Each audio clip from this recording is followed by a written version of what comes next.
গত ১৬ বছর ধরে ঢাকায় সিটি কর্পোরেশনের পরিচ্ছন্নতা কর্মী হিসেবে কাজ করছেন নেত্রকোনার মুসলিম। তাই জীবনের প্রায় অর্ধেকটা সময় কোনো ঈদে যাওয়া হয়নি গ্রামের বাড়ি। আক্ষেপ আছে ঈদের স্বজনদের থেকে দূরে থাকার। তবে নগরকে পরিচ্ছন্নতা রাখার মহৎ কাজে উবে যায় সব। ১৬ বছর হইতে কিনে সময় রোজার ঈদে না কোরবানি ঈদে না কিনে সময় বাড়ি যেতে পারি না। বাপ মারা থিয়া দেশ গ্রামে থিয়া ঈদ করি, কষ্টের মধ্যে আনন্দ আছে, কারণ মানুষ উপকার করতে পারতেছি।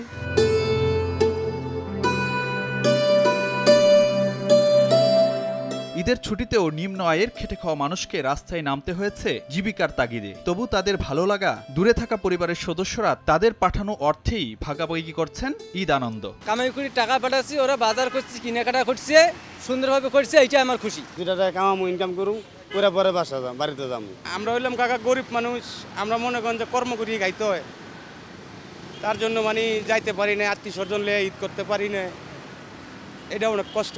অন্যদিকে বহু পেশার মানুষকে দায়িত্ব আর কর্তব্যের তাগিদে বিসর্জন দিতে হচ্ছে ঈদের ছুটি। এই যেমন আইন শৃঙ্খলা রক্ষা বাহিনীদের সদস্যদের কথাই বলা যায়। ঈদের ছুটি আর ফাঁকা ঢাকা কিছু কিছু ক্ষেত্রে যুক্ত করেছে বাড়তি সতর্কতা। এটার ভিতরে একটা আনন্দ আছে, এই যে আমরা আসি বলে মানুষ নির্বিঘ্নে চলাচল করতেছে।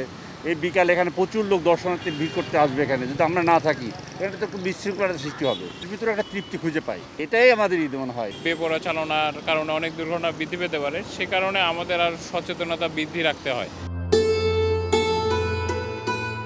আবার সবার আগে সবশেষ সংবাদ মানুষের কাছে তুলে ধরতে অবিরাম ছুটে চলা সংবাদকর্মীদের জন্য একই রকম রয়ে গেছে ঈদের ছুটিতেও। যে কোনো মুহূর্তে, যে কোনো পরিস্থিতিতে, যে কোনো ছুটিতে আমাদের কাজ করতে হবে, এটা তো একটা মানসিকতা নিয়েই এই পেশাতে আসা।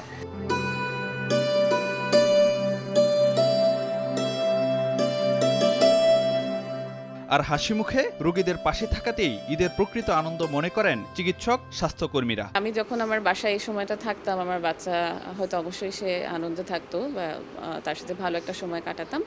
একইভাবে আমি যখন এই বাচ্চাদের, আমাদের এখানে যারা বাচ্চারা আছে ট্রিটমেন্ট পাচ্ছে, ওদের সাথে এসে ওদের কিছু যদি উপকার করতে পারি এবং ওদের মায়ের মুখে যে হাসিটা, আমি মনে করি যে এটাও আমরা সেই সমমানেরই সেই আনন্দটাকে আমরা উপভোগ করতে পারি।